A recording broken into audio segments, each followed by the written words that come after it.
A'udzubillahi minasyaitonirrajim. Bismillahirrahmanirrahim. Alhamdulillahirabbil alamin wa bihi nasta'inu ala umurid dunya waddin. Wa bihi nasta'inu ala umurid dunya waddin. Wassalatu wassalamu ala asrofil anbiya'i wal mursalin wa ala alihi wa ashabihi ajma'in, amma ba'du. Kepada yang terhormat Ustadzah Triwahyuni SPD selaku Kepala Sekolah STI Darul Hakim, yang kami hormati segenap Dewan Guru dan karyawan STI Darul Hakim, yang kami hormati rekan kita yaitu Ustadz Aziz Ali SSI SPD GR, yang alhamdulillah pada siang hari ini melakukan pembahasan diseminasi modul 1.4 budaya positif. Yang pertama, marilah kita panjatkan puji syukur kepada Allah Subhanahu wa Ta'ala yang telah melimpahkan rahmat-Nya sehingga pada siang hari ini kita dapat berkumpul bersama dalam kegiatan diseminasi modul 1.4 budaya positif yang diselenggarakan oleh salah. Marilah kita sanjungkan kepada baginda Rasulullah SAW yang kita nantikan syafaatnya besok di yaumil qiyamah. Amin Allahumma amin. Bapak Ibu Guru STI Darul Hakim, perkenankan saya berdiri di sini sebagai pembawa acara untuk menyampaikan susunan acara yang insya Allah akan berlangsung pada siang hari ini. Acara yang pertama yaitu pembukaan, dilanjutkan acara yang kedua yaitu sambutan dari Kepala Sekolah STI Darul Hakim. Acara ketiga yaitu pemaparan diseminasi modul 1.4 budaya positif. Acara yang keempat yaitu penutup. Hadirin rahimakumullah, mari kita buka acara pada siang hari ini dengan membaca basmalah bersama-sama. Bismillahirrahmanirrahim. Dilanjutkan acara yang kedua yaitu sambutan dari Kepala Sekolah STI Darul Hakim.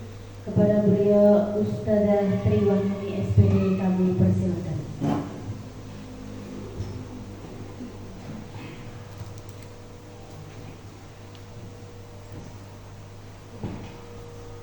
Sebelumnya, Assalamualaikum warahmatullahi wabarakatuh.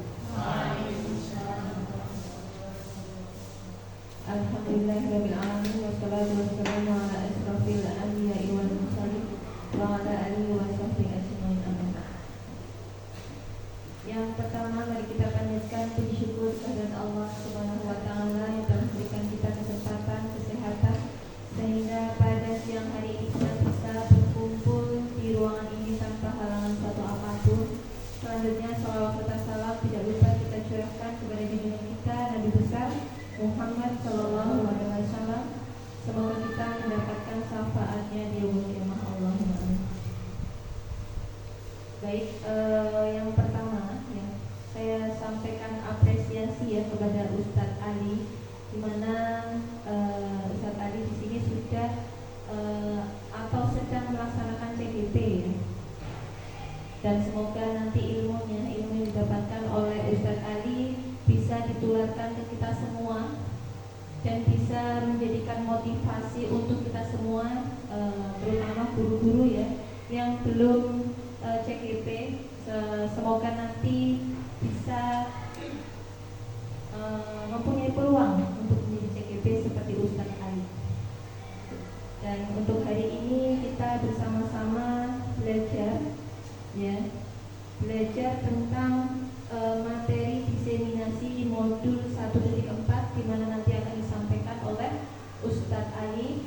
Mari kita nanti bersama-sama mendengarkan, kemudian memperhatikan, dan semoga nanti ilmu yang disampaikan oleh Ustadz Ali bisa kita terapkan di sekolah kita. Ya, mungkin itu saja dari saya, kurang lebihnya mohon maaf. Wabillahi taufiq wal hidayah. Wassalamualaikum warahmatullahi wabarakatuh.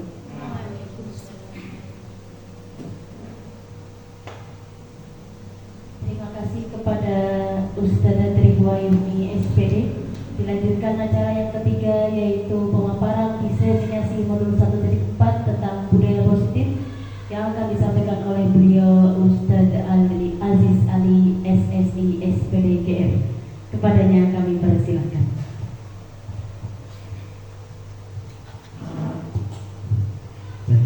Ya, assalamualaikum warahmatullahi wabarakatuh. Salah satunya modulnya adalah baru modul 1.4. Di sini adalah budaya positif.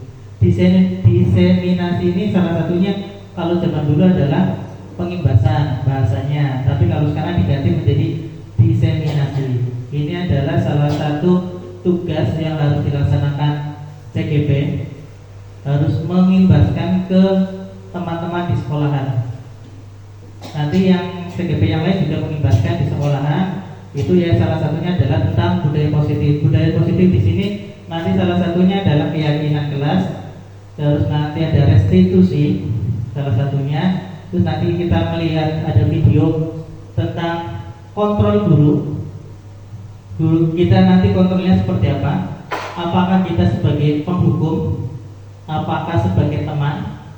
Apakah kita sebagai manajer? Nanti ada 5 kontrol guru. Kita termasuk kontrol yang mana? Nanti akan kita lihat di sini ada videonya dan ada penjelasannya. Yang berikutnya adalah sebelum memulai acara. Ya, ini sebelum mulai acara karena tadi kita sudah melaksanakan acara dari pagi sampai siang. Nanti yang kita lakukan adalah senyum dulu, tapi bukan senyum cuma senyum ke sendiri itu. Nanti yang dilakukan adalah semuanya berdiri. Ya, silakan berdiri dulu. Berdiri sini. Silakan tolong saling berhadapan-hadapan. Ya, berhadapan-hadapan. Ini jangan. Ya, mungkin sama Usuli boleh. Ya, Usuli sendiri berarti ya. Ya, saling berhadapan-hadapan. Ya, saling berhadapan-hadapan. Ya, Usuli sama kamera sendiri. Nanti Usuli boleh sama Esther ya. Sama pasangan malah ya. Nanti ketika dikasih waktu ini cuma 30 detik ya, nanti saling berhadapan-hadapan, saling melihat matanya,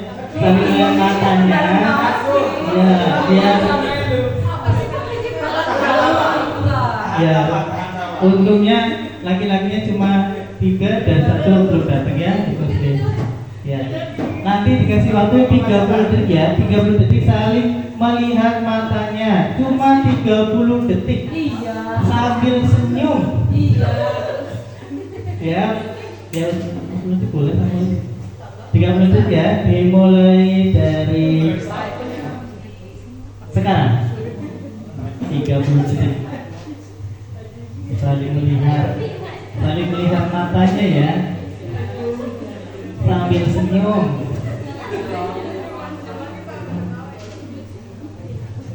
Jangan curhat ya, cuma melihat matanya aja, jangan curhat malah curhat. Resiko ya, 30 detik belum 30 detik ya.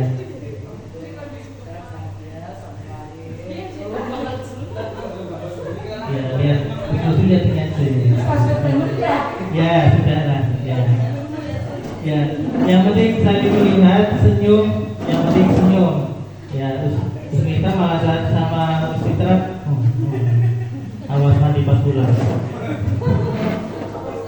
Ya, ini kenapa senyum? Karena salah satunya biar kita pertama awet muda. Ya, awet muda. Makanya kalau ada orang yang berpikiran, ya silakan. Kalau ada orang yang berpikiran kalau kita ke gua mana terus kita cuci pakai air yang awet muda, itu yang kalau tetap muda. Tapi kalau sudah tua terus cuci muka pakai biar awet muda, nggak mungkin, karena dia tetap tua, nggak mungkin jadi muda. Pokoknya senyum, apapun masalahnya kita harus senyum. Ya. Seperti oh iya, susah. Yang berikutnya kita langsung ke materi berikutnya adalah ya, karena salam guru penggerak. Kalau kemarin hari Minggu sudah pengukuhan CGP angkatan 9 sudah. Karena angkatan 10 ini baru mulai modul 1.4 dan besok sudah mulai 2.1. Kenapa latar belakang disiplin positif di sini adalah semuanya berdasarkan apa yang diucapkan atau yang diutarakan oleh Ki Hajar Dewantara. Jadi semuanya sekarang yang untuk materi-materi guru penggerak adalah semuanya berdasarkan dari Ki Hajar Dewantara. Ki Hajar Dewantara di sini menjelaskan tujuan pendidikan yaitu menuntun. Ya, maksudnya menuntun bukan anaknya kita pegang terus kita bawa kemana-mana, bukan. Tapi di sini menuntun yaitu menuntun segala kodrat yang ada pada anak agar mereka dapat mencapai keselamatan dan kebahagiaan yang setinggi-tingginya baik sebagai manusia maupun sebagai anggota masyarakat. Jadi tujuannya adalah kita, kalau dulu kita beranggapan adalah setiap guru sebelum kurikulum merdeka atau kurikulum Kurtilas itu tujuannya dulu benar-benar mengajar biar anaknya pintar. Kalau sekarang ada dua guru benar-benar mengajar tapi administrasinya kurang, atau guru administrasinya bagus tapi mengajarnya kurang. Tinggal pilih yang mana. Ya, kurang kabeh. Yang berarti ini yang ketiga. Karena biasanya seperti itu, ada orang yang guru yang berpikiran gini, dia mengerjakan tugasnya, administrasinya lengkap banget, tapi ketika ngajar kelasnya selalu ditinggal. Ada itu. Jadi benar sekarang ada yang tugas guru jarang yang tujuannya mengajar demi menuntun anak biar jadi lebih bagus. Karena kita berpikiran banyak tugas administrasi yang harus kita kerjakan daripada mengajar anak-anak biar anaknya menjadi yang bagus, gitu, mencapai keselamatan. Jadi dia udah siap untuk ketika nanti dia terjun di masyarakat itu dia udah siap, gitu. Tapi kalau sekarang kita beranggapan masih tujuannya adalah nilai dan nilai. Kalau nilainya jelek, yang disalahkan adalah gurunya. Padahal tujuannya guru itu hanya menuntun. Harusnya tugas utamanya adalah di rumah. Tapi kadang orang tua beranggapan kalau sudah belajar di rumah, jadi belajar di sekolah atau ngaji di sekolah, di rumah mereka tidak akan belajar atau tidak akan ngaji. Seperti itu. Biasanya mereka seperti itu. Kalau orang tua di rumah jarang ada yang anaknya mau ngaji. Yang berikutnya yaitu menciptakan budaya positif di sekolah dengan disiplin positif, keyakinan kelas dan segitiga restitusi. Kalau dulu kita beranggapan ada namanya peraturan kelas. Dulu yang peraturan kelas yang menetapkan biasanya adalah gurunya, tidak boleh ini, tidak boleh ini, tidak boleh ini, tidak boleh ini. Tapi kalau sekarang diganti menjadi keyakinan kelas. Kenapa keyakinan kelas? Karena yang membuat adalah guru dan siswa. Siswa semuanya ikut andil dalam pembuatan keyakinan kelas. Namanya keyakinan kelas, bukan peraturan kelas. Dan nanti segitiga restitusi ini adalah ketika nanti kita ada suatu permasalahan, siswanya punya masalah, kita menyelesaikannya seperti apa. Nanti ada videonya juga. Terus semua warga sekolah berkolaborasi untuk menciptakan budaya positif di sekolah. Budaya positif, kalau semuanya positif, nanti semuanya juga ikut positif. Tapi kalau ada yang negatif, semuanya nanti akan ikut yang negatif. Tuh. Yang berikutnya adalah ini latar belakang dari penelitian atau tujuan dari budaya positif. Yang pertama yaitu budaya positif. Di sini ada belajar Pancasila. Belajar Pancasila itu salah satunya adalah bernalar kritis. Ada yang masih hafal? Yang hafal ini? Siapa yang hafal? Ya, biasanya yang hafal adalah guru kelas 1. Ya, nyanyi bareng. Siapa yang hafal? Yang hafal silakan nyanyi bareng. Dipimpin oleh Ustazah ya? Ya, Ustazah biasanya hafal. Usriki biasanya orang. Suruh kelasnya hafal orang? Ya orang. Ya, Ustazah silakan. Dipimpin depan Ustazah biar. Ya. Ya, tepok-tepok. Ya, ini contohnya ini lah. Ya, oleh dipimpin bersama sana. Ya, yang 1, 2, 3. Belajar Pancasila, terima dan bertakwa pada Tuhan Yang Esa dan berakhlak mulia. Pendirian global, gotong royong mandiri, kreatif dan bernalar kritis. Lagi biar semangat, jangan ya. Kayaknya sana harusnya di depan ya. Ya. Ya. 1, 2, 3. Belajar Pancasila, beriman dan bertakwa pada Tuhan Yang Esa dan berakhlak mulia. Kebinekaan global, gotong royong mandiri, kreatif dan bernalar kritis. Soalnya kalau yang dipimpin sama Usana, ya ini goyang-goyang itu semangat. Spesialis. Ya. Terima kasih Usana. Ya. Yang budaya positif ya. Ini nanti ke pelajar Pancasila. Mungkin dalam penerapannya kita juga belum sampai lengkap semuanya. Sampai puas itu bergotong royong, kreatif, mandiri, bernalar kritis sudah belum. Ya tidak harus penuh tapi mendekati. Di sini budaya positif perwujudan dari nilai-nilai atau keyakinan universal yang ditetapkan atau juga kebiasaan di sekolah yang berpihak pada murid. Jadi intinya semua berpihak pada murid. Apapun yang dilakukan adalah berpihak pada murid. Di sini adalah berkembang menjadi pribadi yang kritis dan penuh hormat, bertanggung jawab sesuai dengan profil pelajar Pancasila.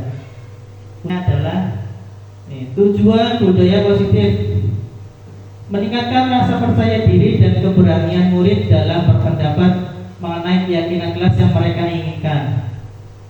Terus meningkatkan motivasi intrinsik pada murid, mewujudkan pembelajaran yang berpihak pada murid dan mengajak murid mencari solusi dari suatu permasalahan dan menumbuhkan budi pekerti, tanggung jawab, disiplin dan komitmen. Di sini mungkin yang paling kita lihat adalah mengajak murid mencari solusi dari suatu permasalahan. Kira-kira ketika ada permasalahan, murid diajak untuk mencari solusinya, pernah dilakukan nggak? Mungkin yang kelas 1 kelas 2 kalau diajakin ini solusinya gimana ya, cara permasalahannya, yang menentukan akhirnya adalah kebanyakan gurunya. Mungkin kalau yang kelas atas bisa ya. Kalau yang kelas 2 mungkin dari kelas 1 pernah mencari solusi dari permasalahan belum? Kelas 1 belum, kelas 2 belum ya, kasih. Kelas 6 mungkin ya. Ya ini ya, mungkin mencari solusi dari suatu permasalahan. Di sini nanti ketika suatu permasalahan siswa itu terlambat, ketika dia terlambat itu nanti bukan kita marahin, kenapa mau terlambat ini itu. Kalau sebagai manajer itu beda. Manajer itu kita duduk bareng, Mas, kamu terlambat. Nah, solusinya biar kamu tidak terlambat seperti apa? Itu nanti. Tapi kalau kita terlambat kamu pusat, gitu kan? Atau enggak mungkin di SMK pelajar gitu, pokoknya terlambat pusat. Ya, ini contoh salah satu budaya implementasi budaya positif di sekolah. Contoh ini contoh di kita kan. Contoh di kita itu salam, sapa, senyum, sopan, santun. Sholat duha dan sholat zuhur, mengaji, berzikir pagi, mengantri ketika makan siang, berdoa sebelum dan sesudah belajar dan lain-lain. Ini yang mungkin ada yang belum kita pernah ajarkan. Kalau ada yang pernah cerita di SMK Taruna Nusantara SMA, jadi ada orang yang masuk tanya, Mas, kantornya sebelah mana? Kalau kita muridnya ditanya seperti itu langsung apa? Terus sebelah sana lah. Kalau mereka enggak, kalau SMA atau Nusantara, kantor sebelah mana langsung dianterin. Langsung dianterinnya silakan, saya antar Pak. Dianterin sampai ke kantor. Dianterin sampai ke kantor, ini kantornya, silakan langsung. Itu yang agak susah. Dan ketika mungkin sekolah kita masih ada yang ketika ada yang buang sampah sembarangan, itu jarang ada yang lapor.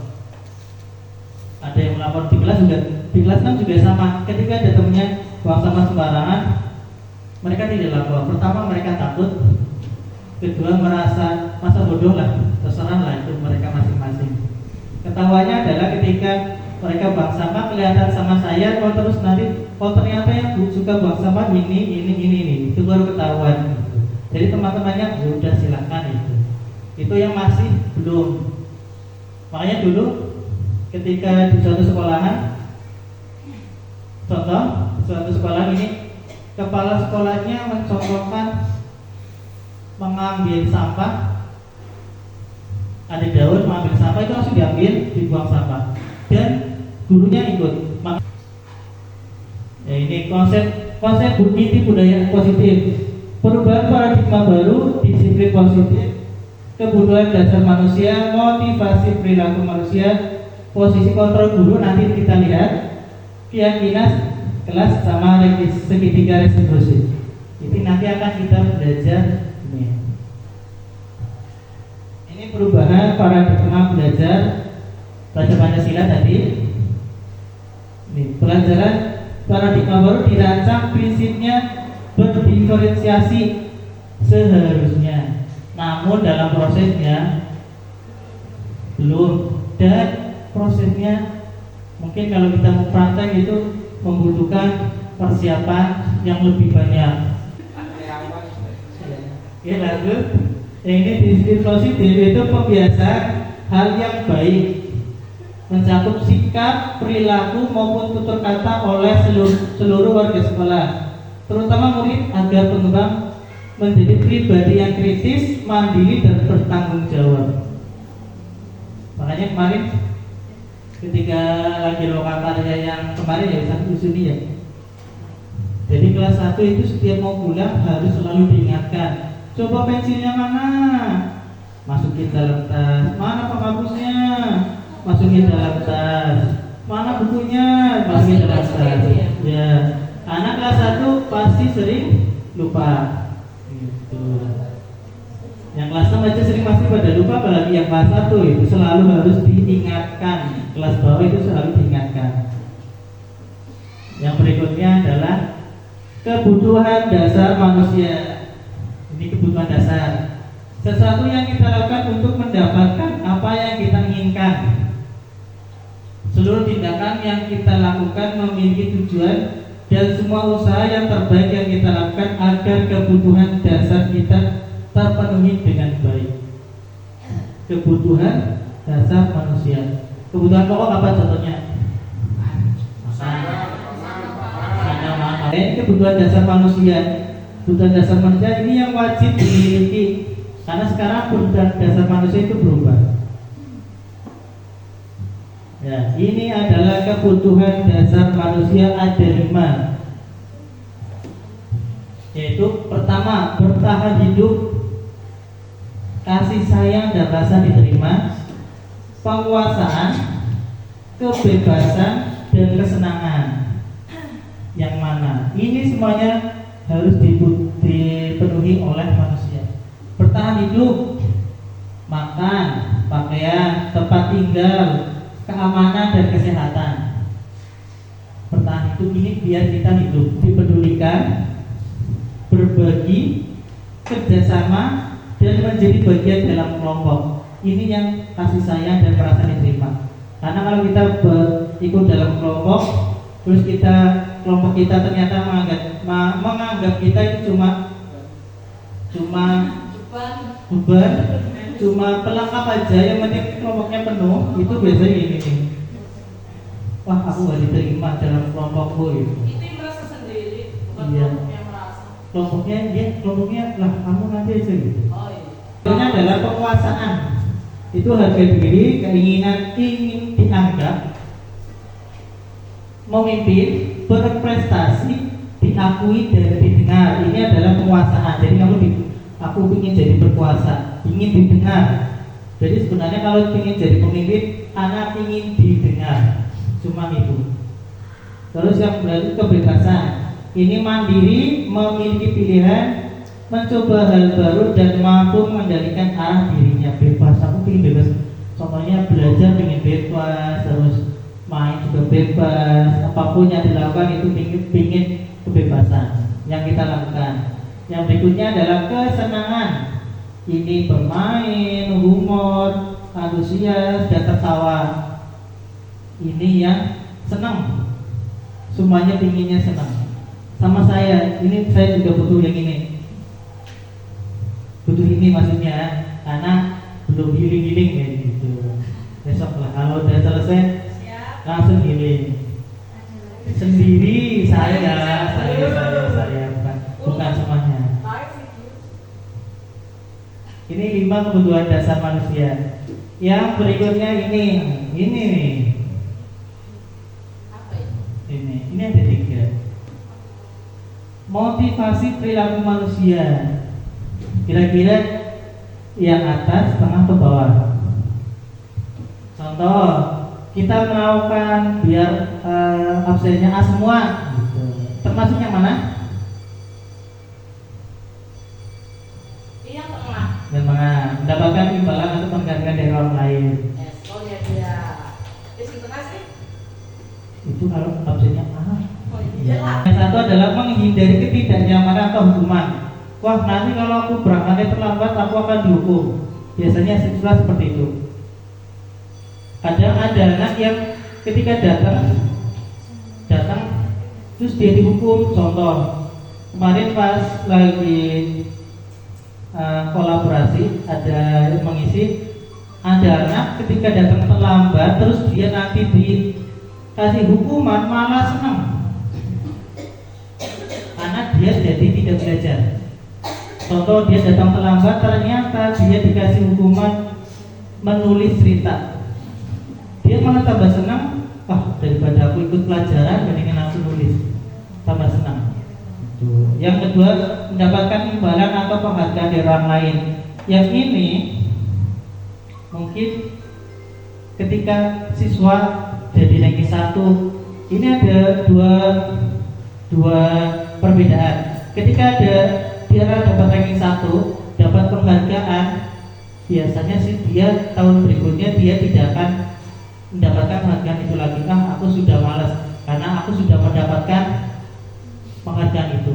Dan berikutnya karena aku sudah mendapatkan, ngapain lagi sih aku? Contohnya yang kelas 6, dia merasa sudah paling atas, tidak ada yang bawahnya.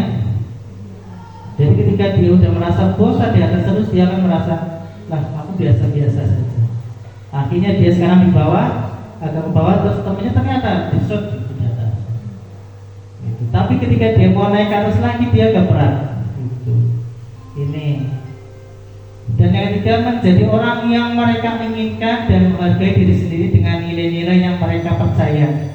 Contohnya biasanya di suatu perusahaan, pinginnya dilihat sama bos. Wah, dilihat sama bos dia semangat, rajin, padahal tidak. Pingin dilihat, tapi tidak mencerminkan kalau dia benar-benar serius pingin kerja. Cuma pingin dilihat saja. Yang berikutnya adalah motivasi perilaku manusia. Di sini ada hukuman, ada konsekuensi, ada restitusi. Kira-kira yang mana? Ini buat tadi kalau buat siswa, buat orang-orang yang lebih senior, yang ini buat murid.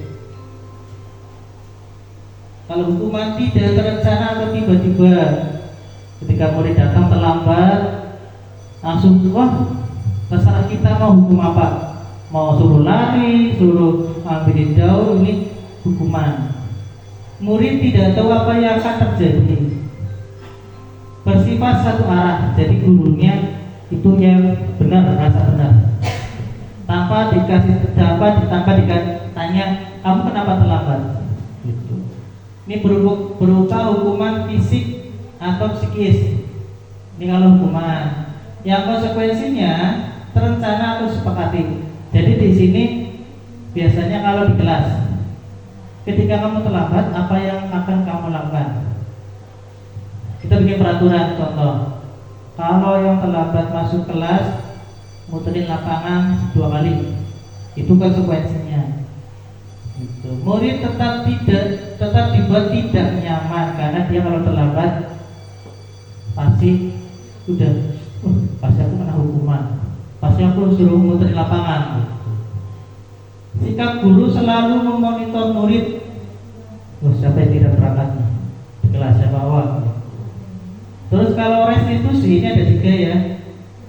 Proses menciptakan kondisi bagi murid untuk memperbaiki kesalahan. Jadi kalau ada siswa terlambat ditanya, kenapa kamu terlambat? Apa yang kamu lakukan biar besok tidak terlambat? Itu kalau restitusi. Tapi kadang kita udah pokoknya nggak terlambat, ya kena hukuman gitu. Kalau ini enggak restitusi, namanya restitusi. Ini juga Farid baru belajar. Jadi yang CGP yang baru-baru itu ternyata banyak, ternyata ilmunya ada. Ternyata selama ini banyak ilmu yang belum saya dapatkan itu. Ini baru. Terus di sini proses kolaboratif yang mengajarkan murid untuk mencari solusi sendiri. Jadi ketika terlambat ditanya solusinya biar nggak terlambat apa. Jadi muridnya ditanya, bukan langsung besok harus ini. Ini yang restitusi. Yang ini adalah posisi kontrol guru. Guru kira-kira guru-guru di sini sudah sampai yang posisi mana? Apa mungkin sudah yang posisi ini? Ini posisi yang paling bagus. Manajer.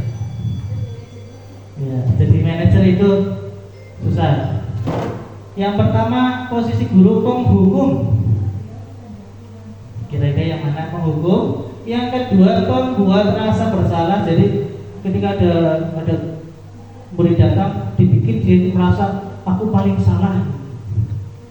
Pokoknya aku yang merasa aku besok nggak mau lagi lah. Yang ketiga merasa teman. Jadi kayak sama murid kayak, mas bro gitu. Mungkin kayak SMA ini bisa teman, merasa teman curhat, teman ngobrol, teman apapun yang dilakukan dia selalu cerita, itu sebagai teman. Yang keempat itu adalah pemantau. Jadi dilatih. Ya. Jadi ya manajer di sini manajer. Ini posisi yang paling bagus. Paling bagus. Ini juga jarang yang belum sampai ke sini.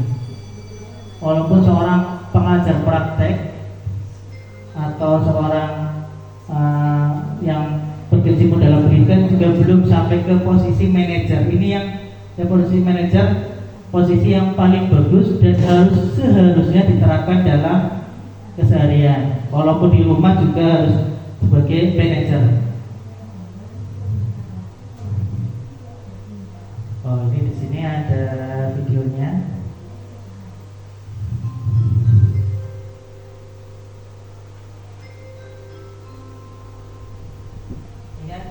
Ini adalah 5 posisi kontrol guru.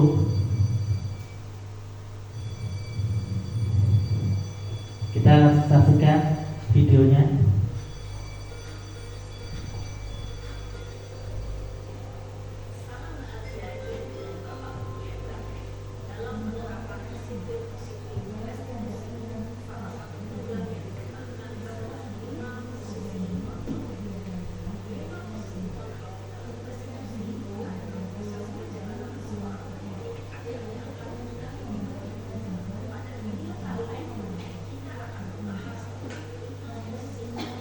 Oleh Sianya Gosen.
mungkin yang menghukum ini bisa kalau anak SMA motornya gurunya biasanya sentirnya diambilin atau bannya ditusuk. Kalau yang sampai penendang banget.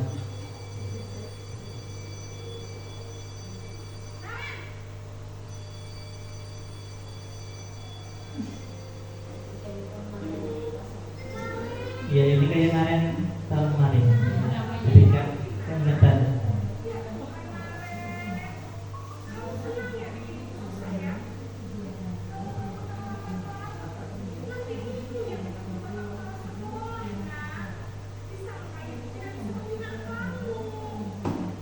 Ini guru BP biasanya astuti kayak gini guru BP ya. Dibuat anak itu merasa bersalah.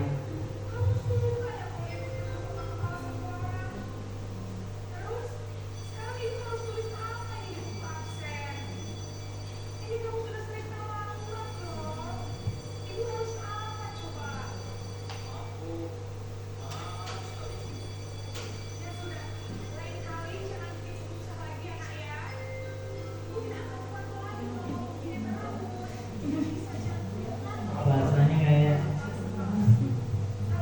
membuat murid itu kayaknya merasa berdosa banget aku kalau guru ini.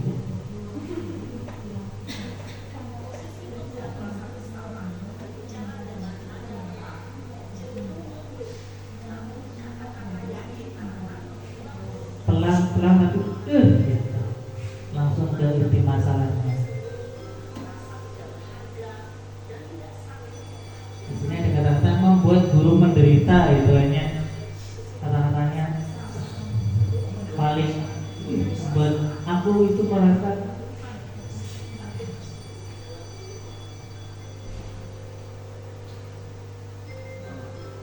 ya ini posisi teman. Kirain ini yang paling benar menurut saya, tapi ternyata setelah melihat video ini, setelah belajar 5 posisi kontrol guru, ternyata ini yang salah satu yang salah juga.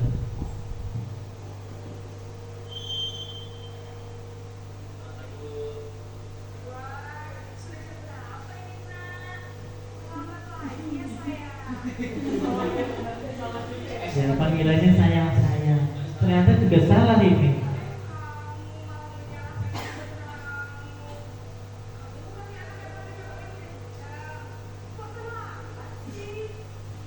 Lihat muka gurunya, hanya 5 posisi guru dia bisa menguasai semua.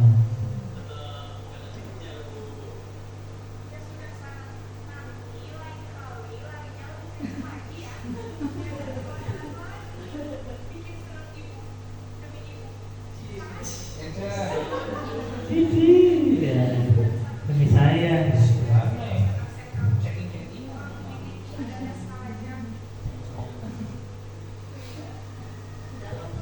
Mungkin yang ini tadi yang menyebabkan murid-murid SMA itu menikah sama gurunya.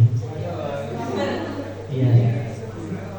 Gurunya yang perempuan, muridnya masih SMA. Ini biasanya yang seperti itu. Karena manggil-manggil saya jadinya akhirnya cinta lokasi.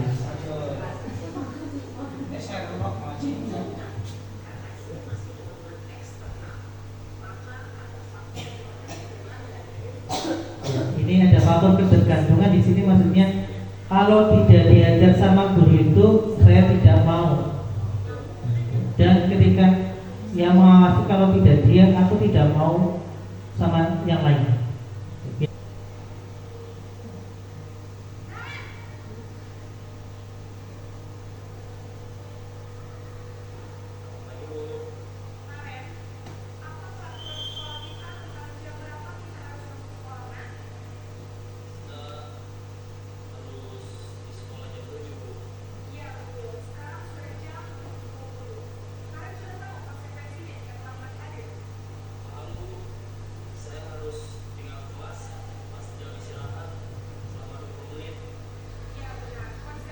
Ini yang paling disenangi sama murid. Konsekuensinya 20 menit pas pelajaran pertama matematika mendingan mereka terlambat mengerjakan tugas lain. Bersih-bersih malah mereka lebih senang. Ini ternyata juga salah. Konsekuensinya yang seperti ini juga salah juga.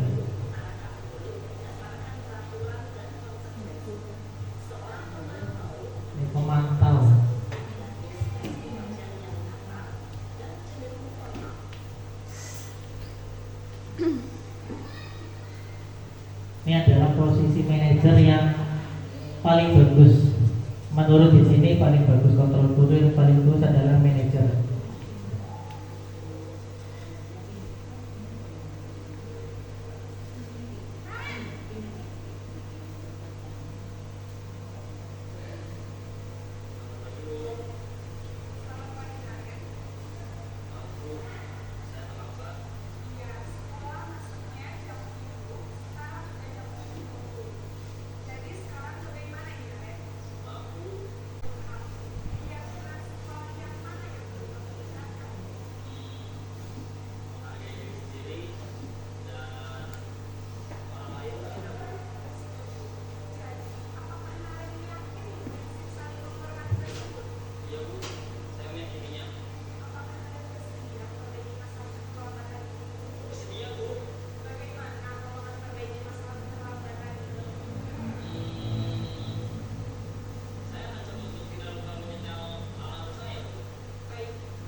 Ya, ini posisi manajer.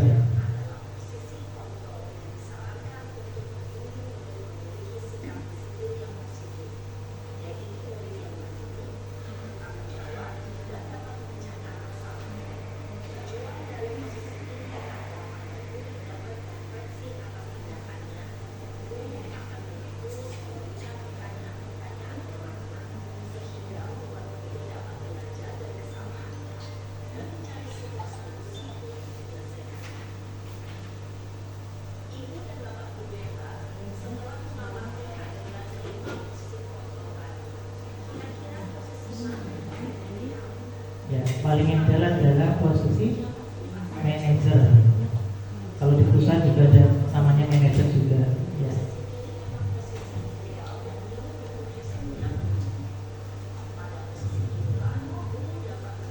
Ya, berpihak kepada murid. Semuanya berpihak pada murid. Gitu. Ya, ini posisi yang tadi.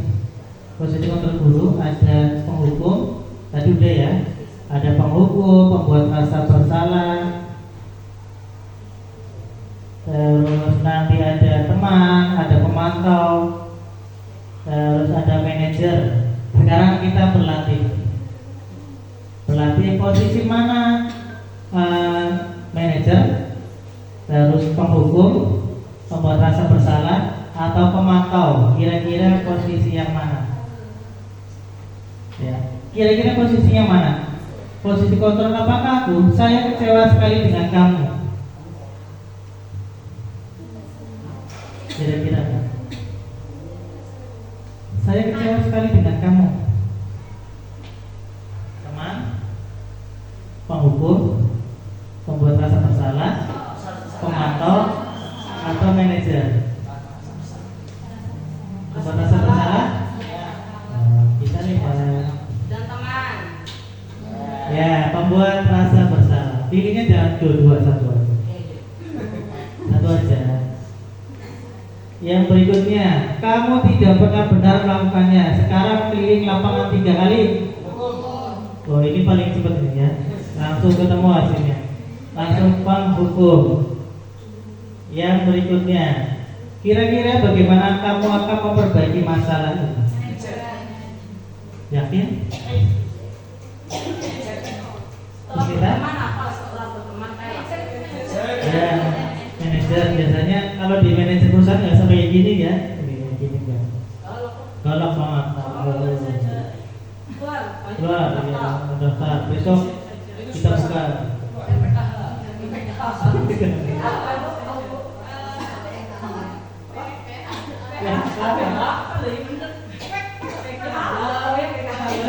Ya, ini adalah posisi manajer. Yang berikutnya, ayolah lakukan demi bapak atau ibu. Ayolah. Hah? Kata-katanya ini. Ayolah. Tapi kadang ada yang mengucapkannya ayolah. Tapi sambil kalau orang Medan kan beda. Orang Medan kan katanya sambil ayolah, tapi sambil main melotot itu. Ayolah. Teman. Ya, betul. Berikutnya. Kamu terlambat 15 menit. Apakah kamu sudah mengerti konsekuensinya dilakukan bila terlambat?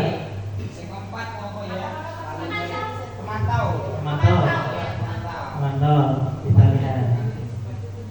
Oh iya betul. Ya, ternyata bisa. Semuanya bisa. Tergantung kita mau posisi yang mana. Kira-kira kalau Fitri posisi mana? Sampai posisi mana? Pemantau. Usuna? Saya pengennya manajer. Sekarang. Posisi sekarang. Sekarang seksi. Orang yang besti ya murid itu aku itu anak-anak. Iya. Usuna itu tergantung muridnya. Umurnya. Yang saya pengen kan manajer. Iya. Usune kira-kira apa usune?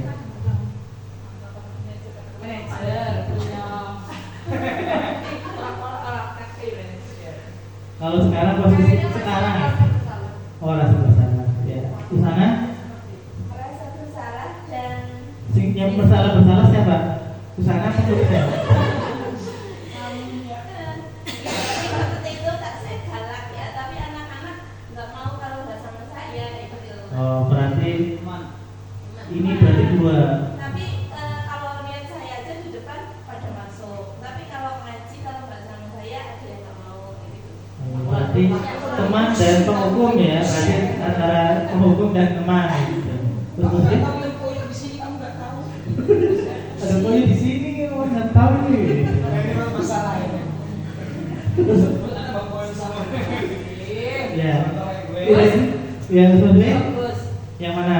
Di antara 5 posisi tadi. Saya memantau. Memantau. Berarti memantau ngeliatin. Terus sih Pak? Sebagai manajer Ada bestian di bestian ya ada. Aku ya kadang bestia, kadang aku kadang Kamu bocah sih. Ya tergantung bocah. Bocah malu tuh teman. Tidak kayaknya dia teman gitu. Hah? Teman baik kan udah mungkin kemana? Membuat rasa bersalah aja. Sudah, kira-kira yang mana?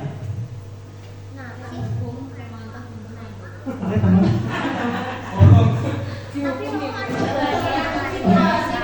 Oh iya, berarti sehari apa berarti? Kalau nggak Usiko apa Usiko? Memantau. Oh iya. Usitra? Tergantung situasi. Ya. Usnita kayaknya pemantau dan teman.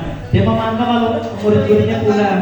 Kalau murid-muridnya pulang memantau, oke itu adalah wali muridnya ini, itu memantau. Terus binti? Keputusan bersama. Ya, keputusan bersama. Keyakinan kelas. Mengapa keyakinan kelas? Mengapa bukan peraturan kelas? Ya, karena kelas harus disepakati. Kalau disepakati berarti keyakinan kelas. Dua belah pihak antara guru dan murid. Di sini kata-katanya harus dirubah. Jangan pakai kata-kata tidak dan jangan. Karena ada tulisan jangan pasti akan dilakukan. Tidak berarti biasanya ya. Jangan naik motor. Ada penelitian, ada bikin kotak, terus ada lubang, itu di atasnya jangan dilihat.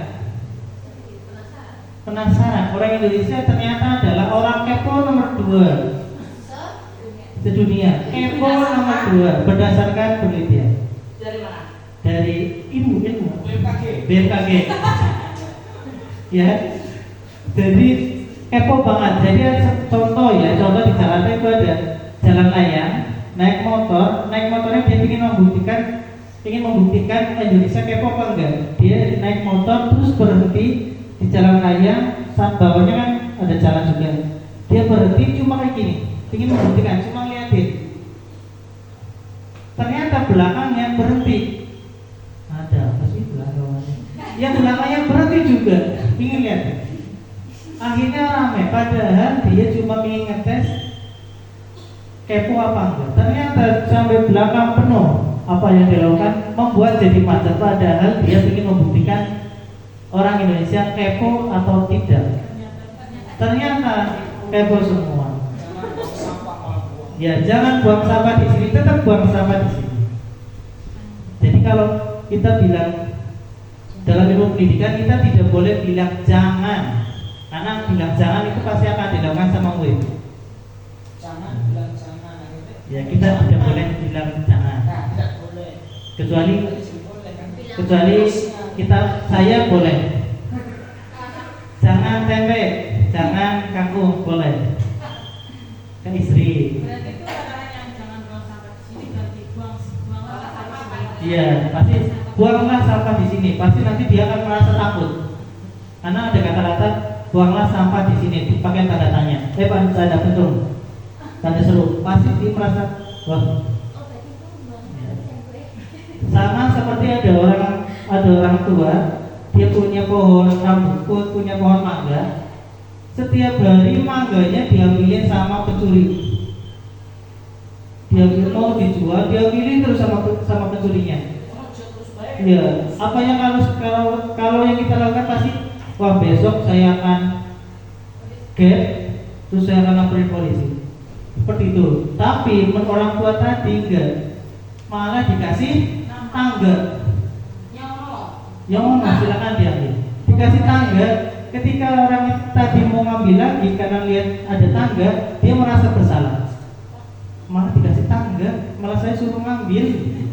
Akhirnya berikutnya dia mangga yang main-main, dia akhirnya ketemu sama orang tua tadi, minta maaf dan malah mangganya dibelikan lagi yang kemarin-kemarin dibelikan.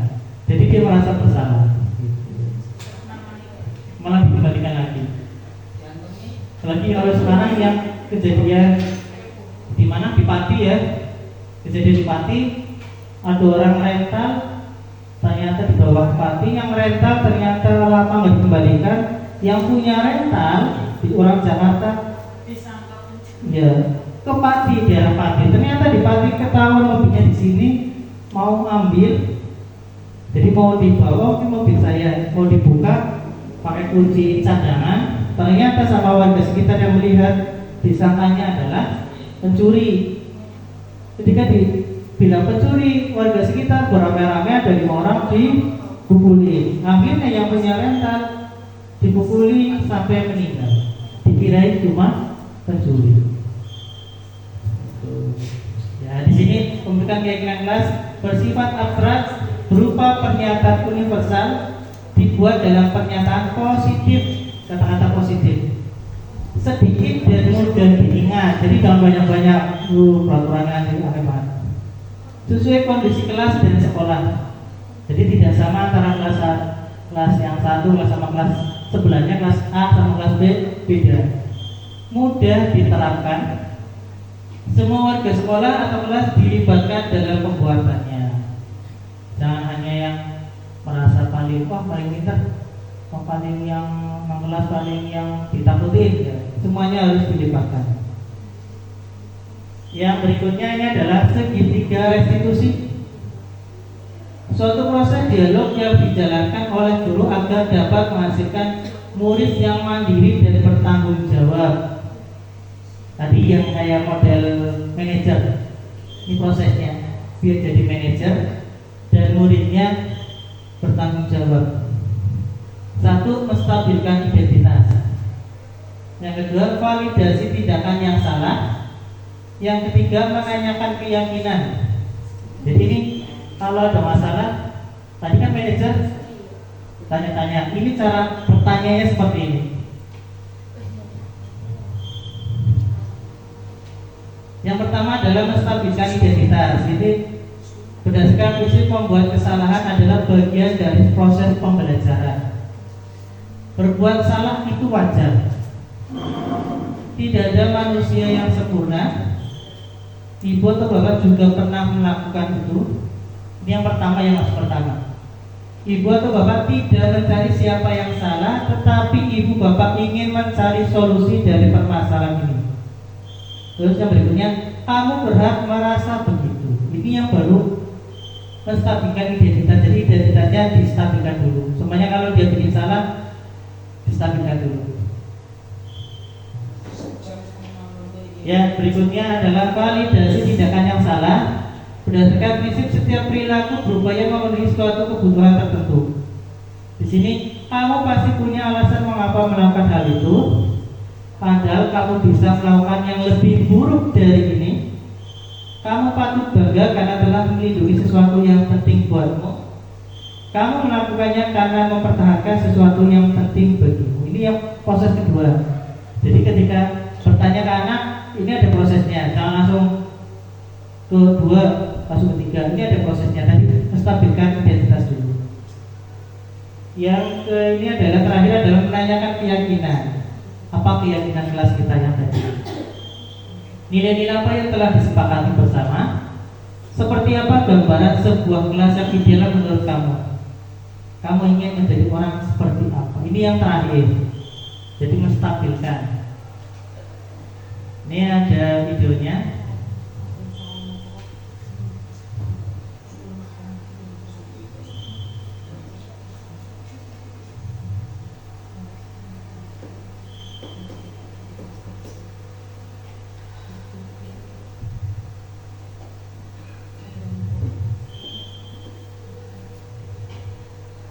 Ini contoh segitiga restitusi.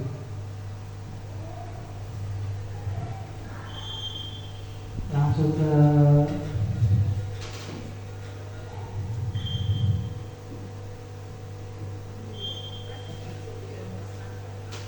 ini ternyata yang meneliti adalah Dian Bosen.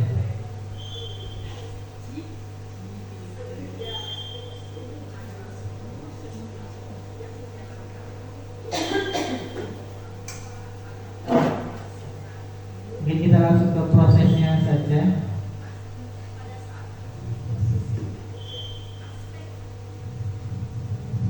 Ini adalah ketika ada suatu murid punya masalah, ini adalah proses pertanyaannya seperti apa.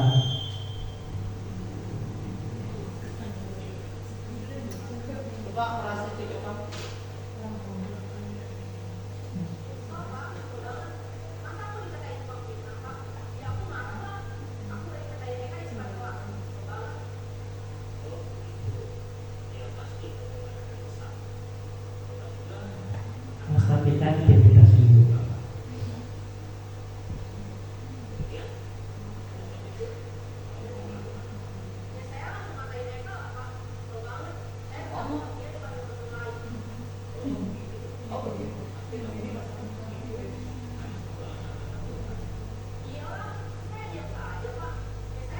Validasi tindakan salah, konfirmasi.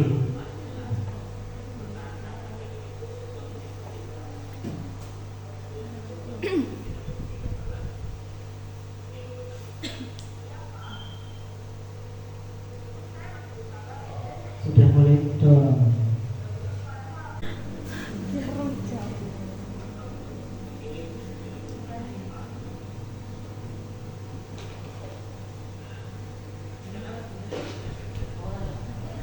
Ini yang terakhir adalah menanyakan keyakinan.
Ya, ini sama aja dengan posisi manajer. Jadi pertanyaannya seperti ini, kalau jadi manajer ketika ada suatu permasalahan terhadap murid, menstabilkan integritas. Ya.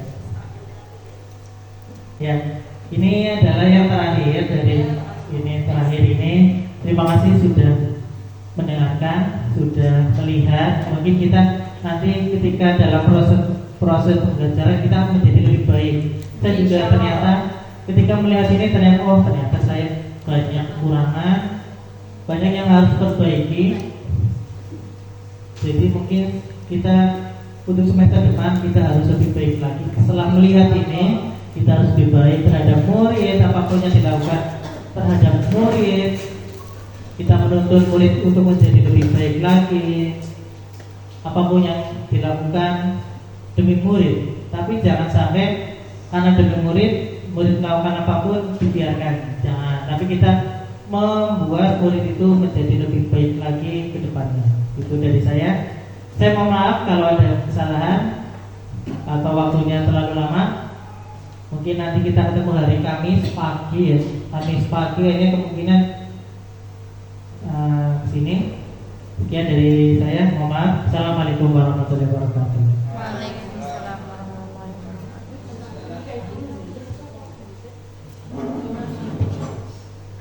Terima kasih kepada Ustadz Aziz Ali yang telah memaparkan rekomendasinya pada siang hari ini. Mudah-mudahan materi yang beliau paparkan dapat bermanfaat bagi kita semua. Amin. Amin. Untuk kata selanjutnya yaitu penutup, mari kita tutup dengan membaca hamdalah bersama-sama. Alhamdulillahirabbil alamin.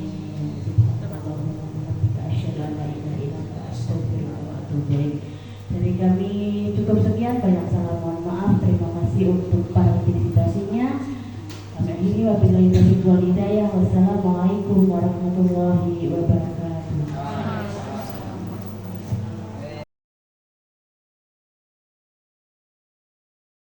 Assalamualaikum warahmatullahi wabarakatuh. Ya, Mas Amam tahu ya kenapa suruh ketemu sama Mas Ali? Ya, Mas Ali kasih tahu ya, ini Mas Ali berdasarkan pengamatan Mas Ali dan berdasarkan dari teman-teman dan guru-guru yang lain, katanya Mas Amam ini sering datang terlambat ke sekolah. Ya, datang terlambat ke sekolah, sering banget, akhirnya mengganggu teman-teman yang lain, terus dan kamu jadi ketinggalan pelajaran gitu, karena datangnya terlambat gitu. Jadi ingin tahu kenapa sih kamu datangnya sering terlambat? Karena saya nonton TV kemalaman. Nonton TV kemalaman, lagi nggak? Saya main HP kemalaman.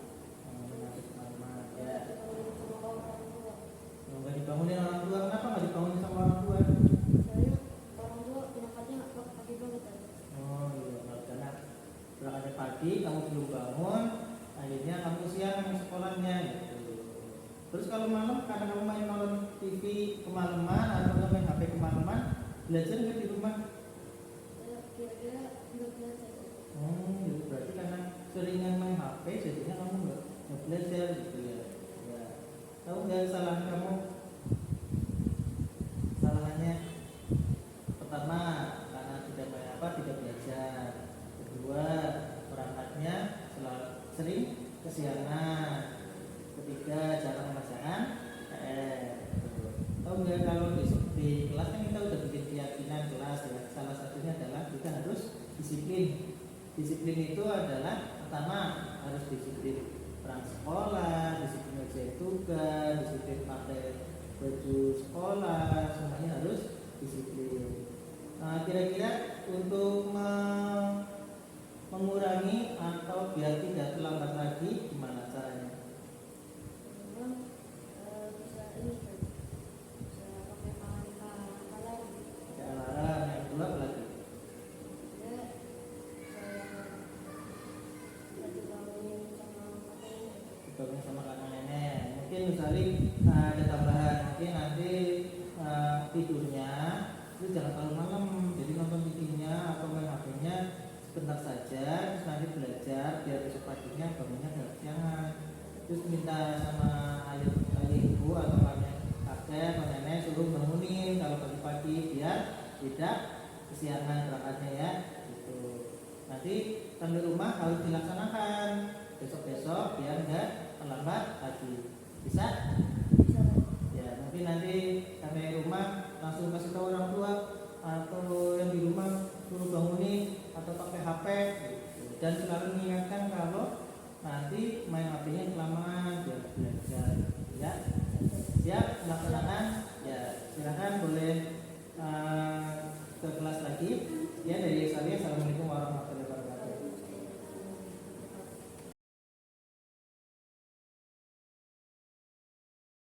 Assalamualaikum warahmatullahi wabarakatuh. Nama saya Kamal Suti dari kelas 6. Berdiskusi dengan Ustadz membuat saya belajar untuk lebih menghargai waktu dan bertanggung jawab terhadap diri sendiri, untuk terus berkomitmen mematuhi peraturan sekolah. Wassalamualaikum warahmatullahi wabarakatuh.